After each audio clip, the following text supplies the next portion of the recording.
আসসালামু আলাইকুম ভিউয়ার্স, আশা করি সবাই অনেক ভালো আছেন। স্কুল গ্যাং সিজন 3 এর এমন এক পর্যায়ে পৌঁছেছে যে প্রতিটা সিনেই থাকছে টান টান উত্তেজনা।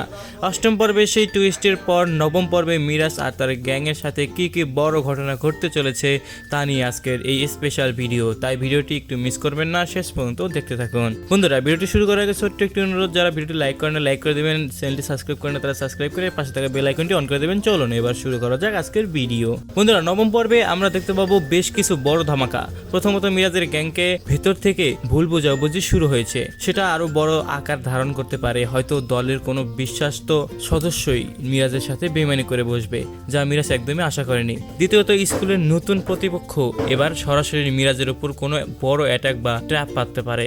আর সব থেকে বড় চমক হতে পারে মিমের ক্যারেক্টার নিয়ে। মিম কি পারবে মিরাজের বিপদ আগলিয়ে উঠতে, নাকি তাদের দূরত্ব আরো বেড়ে যাবে? প্র্যাঙ্কিং এর পক্ষ থেকে এই পর্বে দারুণ কিছু কমেডির পাশাপাশি কিছু সিরিয়াস অ্যাকশন সিনও থাকতে পারে। মিরাজ কি পারবে তার গ্যাংকে সেই পুরনো শক্তিতে ফিরিয়ে আনতে, নাকি নবম পর্বে মিরাজকে হার মানতে হবে, সেটা এখন বড় প্রশ্ন। তো আপনাদের কি মনে হয় মিরাজের গ্যাংকে নিয়ে? তা জানিয়ে অবশ্যই কমেন্ট করতে ভুলবেন না। দেখা হচ্ছে অন্য কোনো ভিডিওতে নতুন কোনো আপডেটে। সে পর্যন্ত ভালো থাকুন, আল্লাহ হাফেজ।